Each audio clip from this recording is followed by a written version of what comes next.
What's your name? What the hell do you want to know my name for? It's Fred Hudson. What's left of him? I was the designer of the 38 Express, me and McCare. If you want to call it styling, it was styling, but it was more than styling. From my earliest memories, I have always drawn things. And I loved cars and I loved boats. And what happens to me when I get into my creative funk? I literally lose track of time. And I become so engrossed in what I'm doing that it's just all-consuming. And it has to be that way for me. 1954, I spent the entire weekends and nights in my dad's basement drawing up a portfolio to take to Detroit. Got a job, went to work the very next day.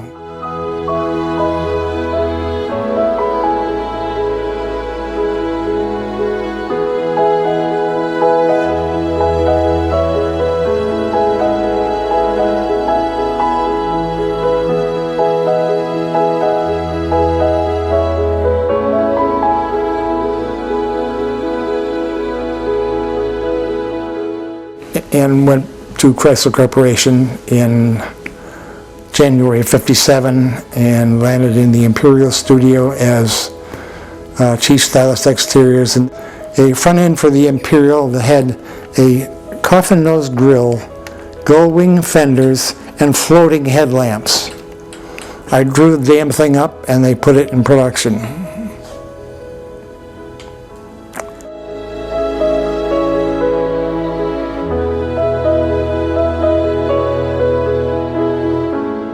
While I was at Chrysler, there was a gentleman by the name of Bob Bingman, who was in the Advanced Studio, an older guy, but also a boat stylist.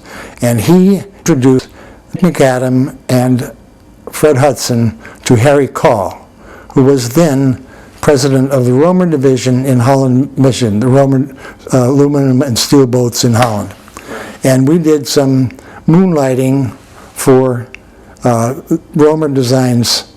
But thereupon, I got to know Harry Call. I did my time, it was working towards getting my wife and my baby son and myself out of Detroit. I was doing a collection of boat renderings. Called Harry and he said, come fly down. And so I got a plane ticket, flew down with my drawings, and presented my drawings, and he said, you're hired, and when can you start? So my wife and two sons got in the Chrysler New Yorker and drove through the snow to Florida in January with a month-old second child. The answer to the progression from cars to boats is very simple. I loved boats and it was just a natural, I wanted to do it. First choice for me to make camp was with the engineering department. I loved it. A.W. McCare was the bad boy vice president of engineering, beloved,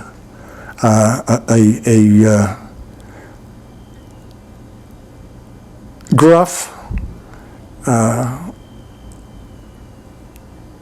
feared, wonderful guy. We made a good team. I enjoyed working for him, and he knew it. I was put in competition for the 1963 37 Connie. I won. At that point, I became officially chief stylist. And so at that point, the 63 Connies, and we did everything. We did the sea skiffs, the Cavaliers.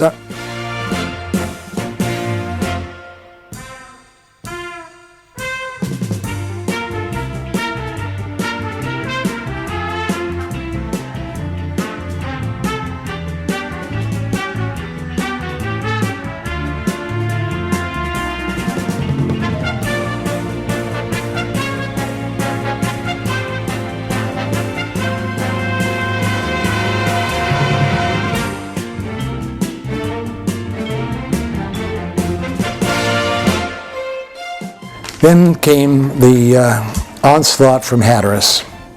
And here we have a company in 5 different wood-oriented plants. I mean, it was very plain to see. It was a sticky wicket. When you got Hatteras with one fiberglass boat plant and a furniture factory making all the furniture right there in under one city's banner. When the Hatteras boats came out, of course, Chris Graff had to do something, and it was decided to do first of all, the 36. Harry Call's favorite boat size was 36. Don't ask me why. Express boat was supposed to be a 36, and a wooden plug was made. And I was invited to go for a sea trial by Mike Potter, who was Harry's assistant. So we went on to I think it was the 42-foot Romer out off Lighthouse Point, and Jim Poe was the test driver and he's in this black 36-foot running plug that's filled with ballasted, full of water oil drums. Well, the thing would not get out of the water, and Mac was on the 42 with us, of course. And Mac got in the little boat and went over to Jim Poe to raise hell with him or do whatever to try to figure out why the thing would not plane. It was either overloaded or, my own feeling, it was under-bottomed. To make a long story short, they went back to the drawing board. Mac went back to the drawing board. The boat got wider and it got 2 feet longer. And thereupon came the 38 Express and its delightful hull. And I remember being called down to Mac's office where I think we had the meeting about the boat, and looking over Mac's shoulder at the lines drawing that was on his drawing board for the hull. And this was typical. McCarra would do the lines drawing for the hulls. Then they would go upstairs to the loft, which is a big wooden platform which they were drawn full size. And from there, templates would be made and wooden forms made and a wooden plug constructed. My job was on the drawing board to figure out what it looked like, to draw it up, right. Design the boat. First of all, the given was a hull, and that came off Mac's drawing board, and it was plunked down on my drawing board. I was able to embellish it with some styling cues, like the shear and like the quarter foil and like the bow emblem. The shear was pretty well set. It was Chris Graff Connie all the way. Details of the interior were evolved, and we there in styling had to do with those as well, and that things like the galley on the back wall, and much bigger than anything that had been in a Constellation before. The designs of the lavatories, all fiberglass components that were in those, it was so much bigger because of the extra beam. And also the fact that there's no space loss between the outer hull. There's no framing. I remember working on the boat on my little drawing board right up there in the design studio, which was quite delightful. Were you excited about working in fiberglass? Oh God, yes. It was the coming thing, obviously. Unlike wood, it's formable, and a far wider variety of shapes and contours can be achieved. You can only bend wood in so many different directions. It was largely a fiberglass boat put together very much the same way as the wooden boat, out of very similar components, except that the components were fiberglass, not wood. Also, Chris had a height problem. There was no place except for Pompano Beach, where they could have taken a hull mold and retracted a hull vertically out of the mold and proceeded to run it down an assembly line. They didn't have the height clearance. So it was designed as a split mold which laid apart. Nice, easy layup, put it together, whack the seam together, and it was quick and easy as could be. People have criticized the fact that it wasn't the cheapest way to build that boat. It was not a one shoebox construction with a one-piece mold and a one-piece deck a la Hatteras. It was far more complicated and far more expensive, and I lay claim to the fact that it had to be that way because there was no overhead clearance available in Holland, Michigan, where it had to be built because it's going down the line with its little wooden brothers. And because of the two-piece mold, I was able to get that full-length quarter foil, which I never could have pulled out of a mold with a vertical release. And I loved that thing. It was neat. One of the design details of the 38 is pretty much explained by that split mold, and that was Max V. Transom, which delights everybody, but he did it for a reason. The centerline split was much easier where it didn't have to come together in a completely faired arc. And those contours, I will have to credit A.W. McCare because he even if he drew with his little pinky fingers up, and he did, he had a touch. And it was nice. I first saw that drawing with that transom, I thought, oh my God, ooh, that's nice. Once I had the specific requirements and basically a rough arrangement plan, which was basically a constellation layout, widened, lengthened. It was a 37 Connie grown up. And it was, of course, much wider. It was a 13 beam. It's enormous. The fact that it didn't need to be withdrawn from a mold, things were possible. For example, the shear has a reverse flange which goes inboard. And thereupon the deck can land on top of the reverse flange, and the seam is covered all the way around the boat by a wooden cap, a teak cap. Can't see it.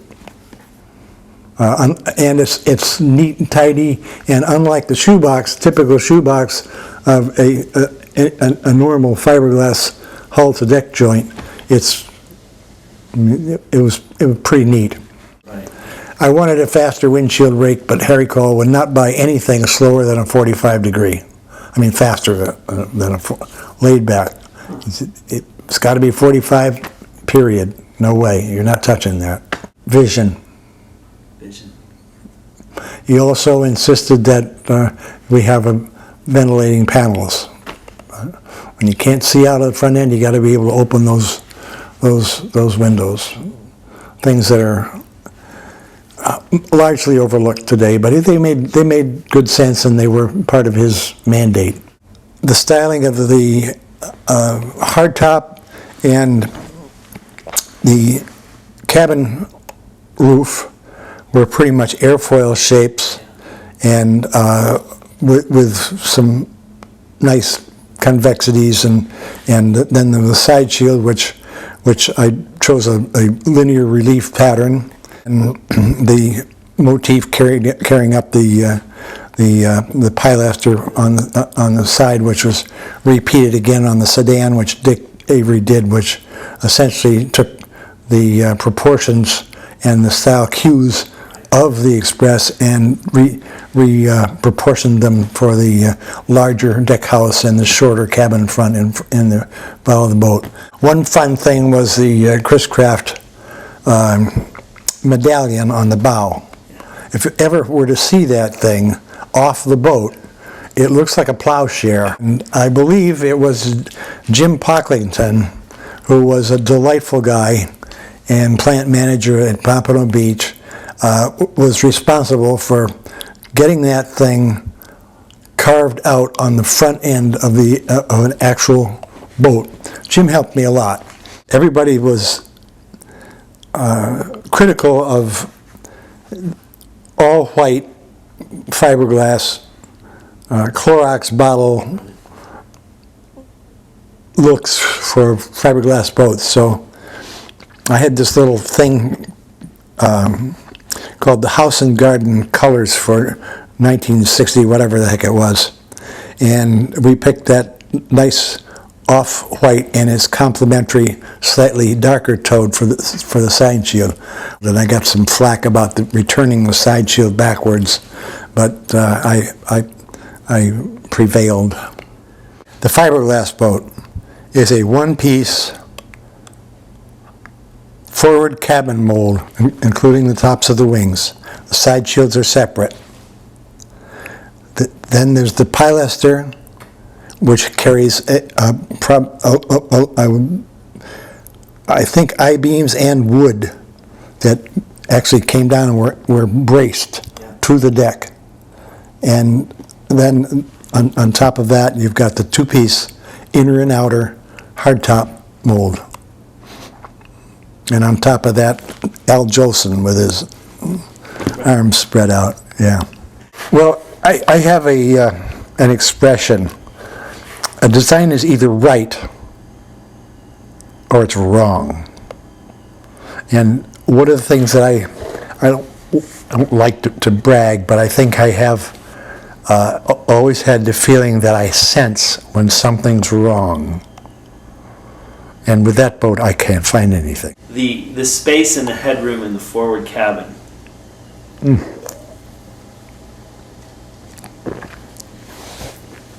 A little rough up there.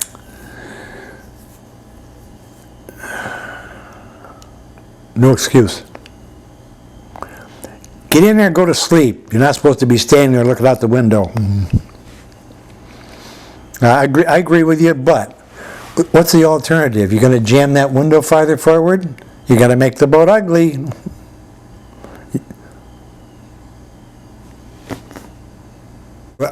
When I left Chris-Craft, I was exhausted. I didn't do a damn thing at American Motors except let my 90 guys work for me and pick out what I liked.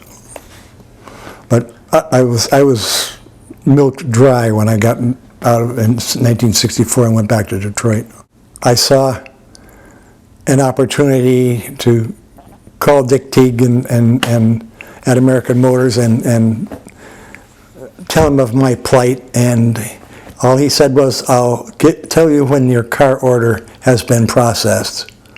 And he called me back, and I think it was within a week's time, and said, "Your car is in production. Make your plans." Were you sad to be leaving boats?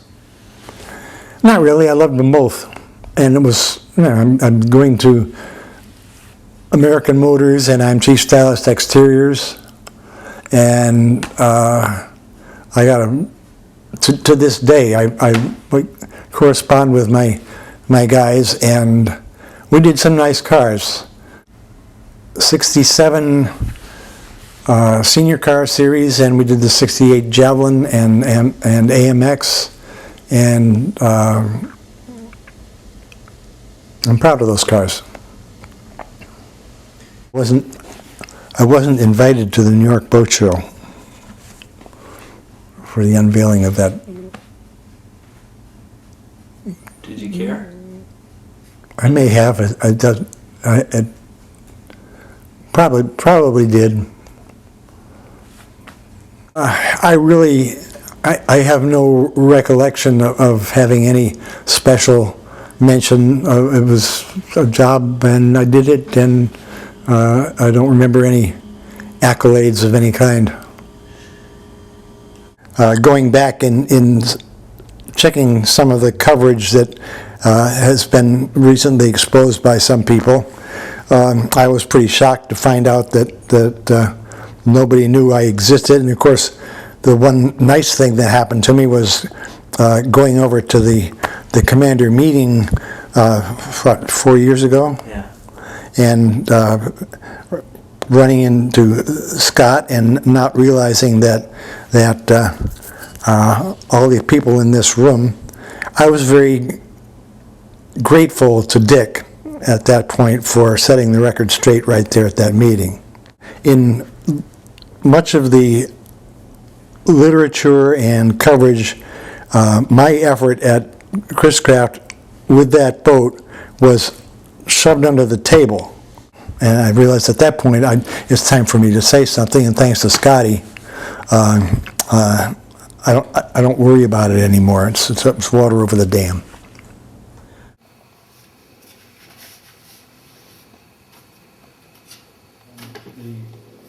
The shear, it's not a raised shear boat. It's a traditional, slightly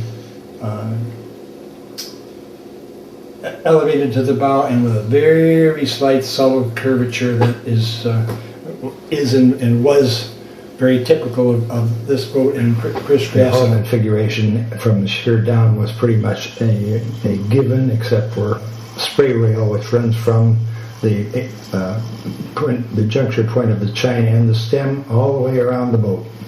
And it was a spray deflector as well as a device for lowering the image of the hull configuration itself. Because of the way the boat was being built with a centerline split mold to include in the hull mold itself the actual portion of the tow rail above the shear, which is a nice airfoil section, goes again all the way around the boat, and the deck was then finished and set down on the hull and covered all the way around the boat again with a teak tow rail, so no seam was ever visible. No typical shoebox hull to deck joint, which was always kind of an ungainly thing. So we had, because of the split mold, the ability to avoid that completely. From there on up, we got the deck configuration, which actually is inside the tow rail is recessed, so that you've got a good tow. Essentially, what a tow rail is, it blocks your foot from going over the side of the boat. Fiberglass hardtop, fiberglass side shield separate from the hardtop. Nice airfoil shapes on the eyebrow of the cabin and also the hardtop, and then that's repeated or extended in the sidewall foil that goes all the way around the existing form of the deck cabin itself. Railings, I think you can see on the drawing the dotted lines represent the cockpit floor, and from there on up to the top of the railing was a Chris-Craft given no less than 28 inches for protection, and there again the side rail configuration sort of repeats and lengthens the visual image of the boat. Typical Chris-Craft bow rail, which was given on almost any Chris-Craft, and then vertical stanchions with a lifeline connecting from the bow rail to the cockpit surround. I like the big wide boom top, which is not to be seen on this drawing because it doesn't show any paint lines. The dark blue broad tapered boot top, which gives again visually lengthens and lowers the hull, the apparent there again because of the split mold, the recess for the port light could be set into the hull so that the port light installation itself was recessed into the hull surface. There again, the vents were pretty much Chris-Craft issue, and they were mandated 2 facing forward and 2 facing aft in each engine compartment for gasoline engines. That forward deck hatch is an interesting one. That was on all Chris-Craft boats, and it was done by Ray Turco, one of my little mainstays in this styling department. Used on practically every Chris-Craft that followed its inception. What isn't shown on the drawing, which kind of is too bad, is the Chris Craft crest, which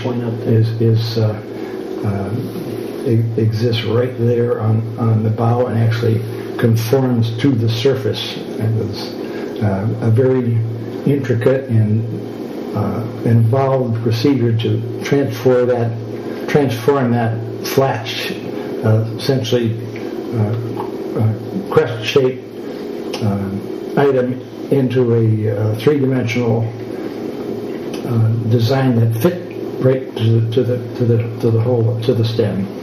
I'm just certainly beyond grateful for their admiration of this boats and all commanders, and I'm just very proud that there's an association of people who care and who are maintaining these boats and seeing to it that they remain floating on the high seas. The 38's a unique boat, and I'm very pleased that it is enjoyed by so many people.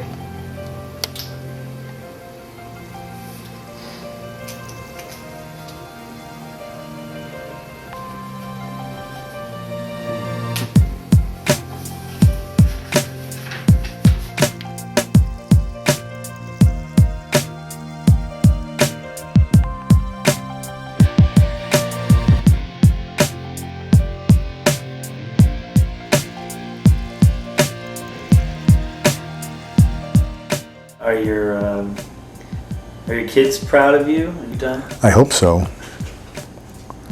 I hope so. Do they know about? Do they know how much of an impact this boat had on so many people? Do they know about? No, I'm sure not. Why not? I don't know. That whole era is now for me a very treasured part of my life.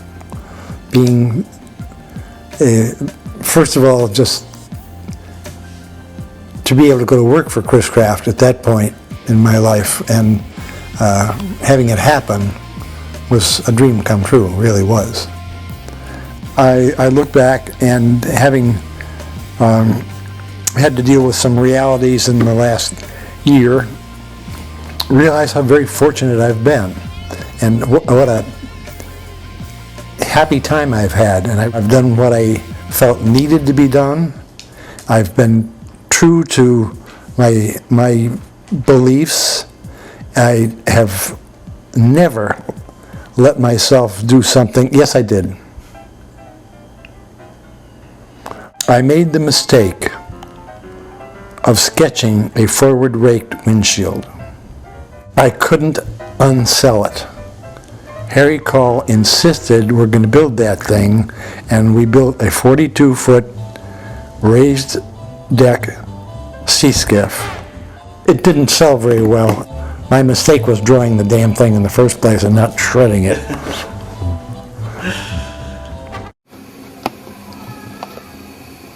It's fun and very gratifying to know that there are a bunch of people out there that care about the boats and making sure that they live on.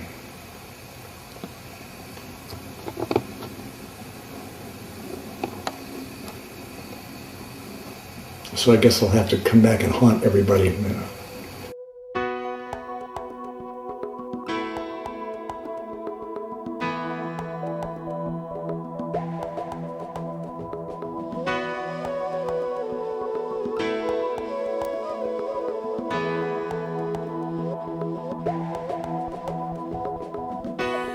I look into the window of my mind, reflections of the fears I know I've left behind. I step out of the ordinary, I can feel my soul ascending. I'm on my way, can't stop me now, and you can do the same, yeah. What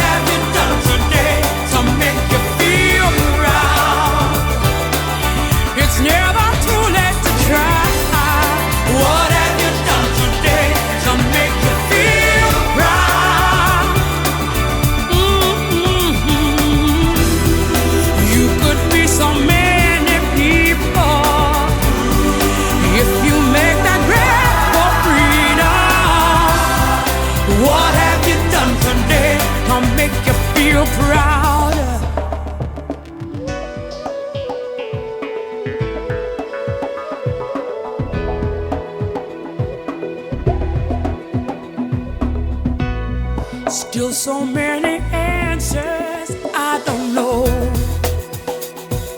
There are so many answers. Realize that to question is how we grow. To question is to grow. So I step out of the ordinary. I can feel my soul ascending. I'm on my way. Can't stop me now. You can do the same, yeah. What have you done today to make you feel proud? It's never too late to try. What have you done today to make you feel proud? You could be so many people if you make that grab for freedom. What have you done today to make you feel proud? Yeah, we need a change. Yeah, do it today. Yeah, I can feel my spirit rising. Change. Yeah, we need a change. Yeah, so do it today. Yeah, 'cause I can see you clearer rising. What have you done today to make you feel proud? Yeah, let me hear you, let me hear you, let me hear you. So what have you done today to make you feel proud? Yeah, yeah, yeah, yeah. 'Cause you could be so many people if you make that breath for freedom.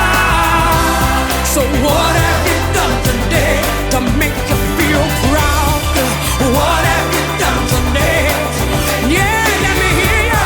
What have you done today? What have you done today? What have you done today to make you feel proud? Oh yeah, yeah, yeah, yeah. You could be so many people. Just make that breath for freedom. So what